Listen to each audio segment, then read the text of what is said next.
Hola, ¿cómo andan? Bueno, a ver, hace rato quería hacer este videito.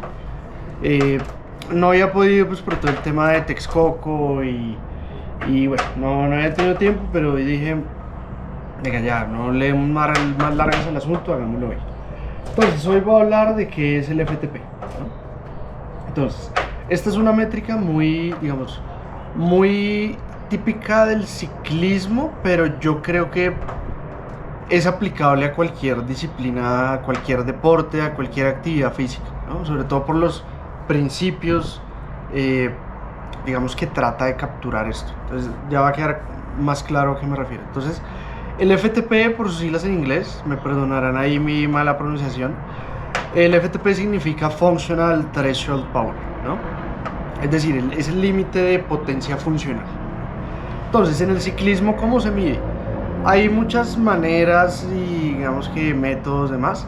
Una manera es literal ir una hora a un terreno plano, a una subida y apretar el acelerador a fondo. O sea, tratar de hacer el esfuerzo máximo que se pueda durante una hora y capturar, digamos, los vatios promedio que se hicieron en esa hora, ¿no? Eso es lo que significa, bueno, ese sería el FTP. Bueno, a propósito, si no han visto el video de los vatios que hicimos, por ahí se los dejo para que lo vean. Esa es una manera de hacerlo. A ver, es un poco difícil porque requiere mucho tiempo y demás. Otra manera de medirlo, y la más clásica, es con el test de los 20 minutos. Entonces uno busca una subida que sea, digamos, que tenga una pendiente constante, que no tenga distracciones, etc. Apretar acelerador a fondo durante 20 minutos. Digamos que los vatios que se promedien ahí se les multiplica por el 0,95 o 0,92 dependiendo, y digamos que eso da un estimado del FTP, ¿no?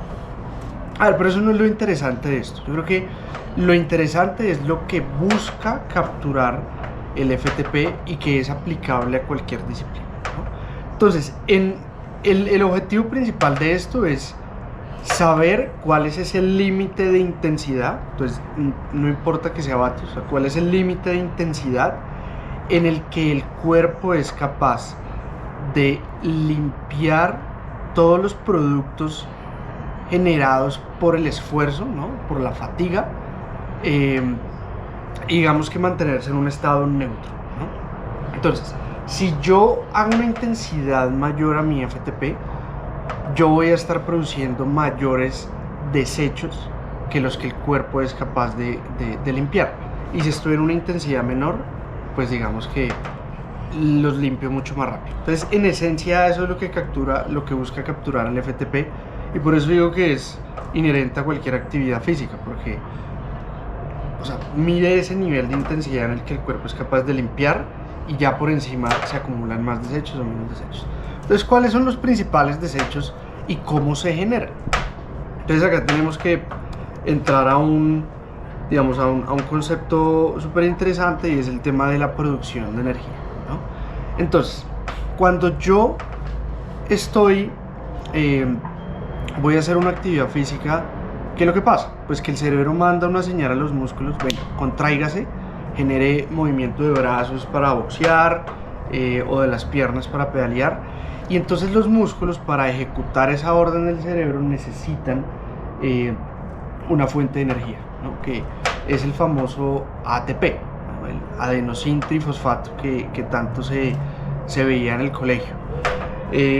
Entonces, el ATP se puede generar de tres maneras. La primera, bueno, hay dos maneras que son anaeróbicas y una manera que es aeróbica. Entonces, ¿cuál es la diferencia entre estas dos? Aero, digamos que viene del griego, viene una palabra griega que significa aire. Entonces, anaeróbico quiere decir que no tiene aire, que no tiene oxígeno, y aeróbico es que se genera con oxígeno.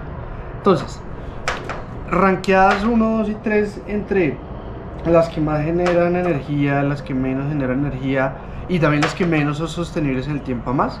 La primera es el sistema energético ATP, o de fosfato creatina, que ese básicamente lo que hace es genera impulsos inmediatos de energía para esfuerzos cortos, ¿no? La segunda es el sistema de ácido láctico, o el sistema anaeróbico láctico, o el famoso sistema glucolítico.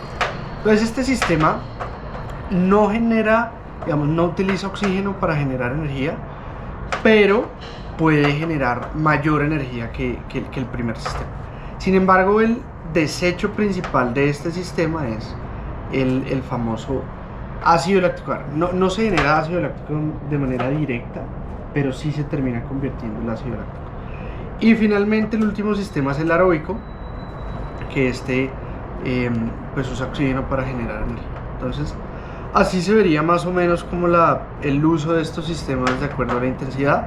Entonces, si es un sprint o una duración muy corta, principalmente se usa el sistema de fosfato creatina. Si ya la intensidad va subiendo, entonces empieza a usar una combinación o tanto del glucolítico como del aeróbico, y ya posteriormente digamos que el aeróbico termina siendo el más importante. A ver, entonces, ¿qué es lo bonito de esto? Lo bonito por eso es muy fácil, digamos, salir, pedalear y subir un cerro y no saber lo que pasa, ¿no? Pero lo bonito de esto es que el cuerpo siempre está haciendo ese balance entre los tres sistemas de acuerdo al nivel de intensidad al que se le esté poniendo, ¿no? Entonces, por ejemplo, en un momento dado, digamos, esta imagen lo que muestra es cómo es el balance entre el sistema anaeróbico y el aeróbico, ¿no? O sea, acá estamos omitiendo el de fosfato creatina porque ese es para esfuerzos cortos. Entonces, supongamos que yo estoy a un nivel de intensidad, digamos, no al FTP, pero un nivel de intensidad, no sé, 90% del FTP, ¿no? O sea, una intensidad moderadamente alta, ¿no? Entonces, en ese caso, ¿qué va a pasar? Que los dos sistemas van a estar activados.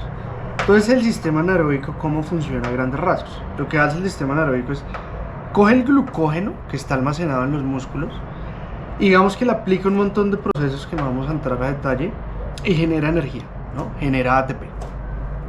Pero también al generar ATP genera un compuesto que se llama el piruvato.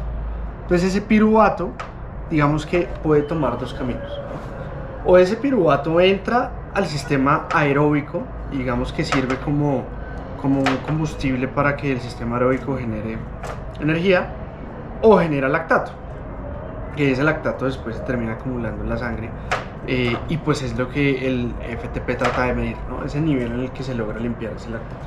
Entonces, a la final, el balance entre estos dos sistemas, el sistema anaeróbico y el sistema aeróbico, mediante la capacidad del aeróbico de reciclar ese piruvato y usarlo para producir energía, es lo que va a determinar el FTP que tengamos, ¿no? O sea, si yo mejoro mi sistema aeróbico para que use mejor el piruvato, pues voy a resistir intensidades más altas sin que se empiece a acumular el lactato, y por eso voy a producir más energía.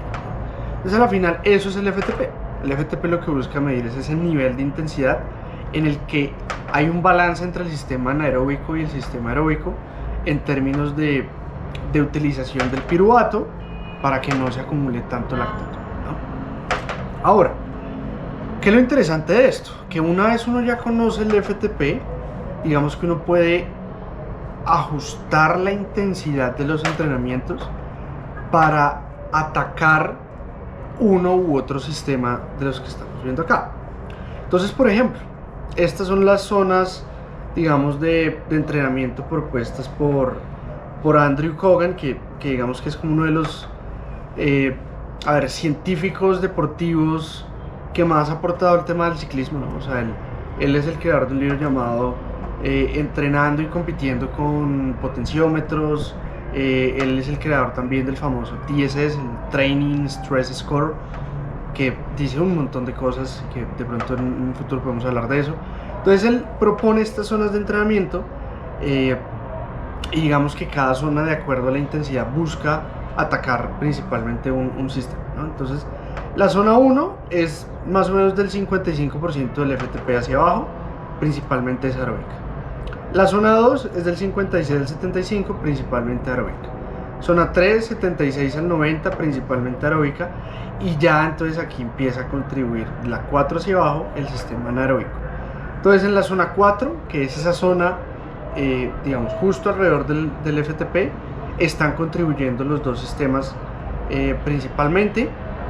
Y a medida que nos vamos bajando, ya la contribución del aeróbico es menor, pues porque digamos que es más demorado producir energía usando oxígeno que usando glucosa. Zona 5, ambos contribuyen. Digamos que la zona 5 es súper importante porque, a ver, esa zona 5 está determinada principalmente por la genética, ¿no? O sea, es literal la capacidad del cuerpo para utilizar el oxígeno. Digamos que eso termina siendo un techo para pues, todos los atletas para producir energía de manera aeróbica. Entonces, en la zona 5 se produce energía tanto de manera aeróbica como anaeróbica, pero ya de ahí para abajo principalmente es anaeróbica, ¿no? Entonces, nada, esas son las zonas de entrenamiento. Y pues eso a la final es el FTP, ¿no? Es muy importante testearlo para poder tener calibradas estas zonas y sobre todo tener un plan de entrenamiento estructurado que obedezca un racional y busque atacar, digamos, todas estas zonas por separado y darle el estímulo necesario, ¿no? Entonces nada, ese es el videito que quería hacer sobre el FTP. Si les gustó, porfa, déjenme sus comentarios o regálenme un subscribe, un like, que no les cuesta nada. Entonces, muchas gracias. Chao.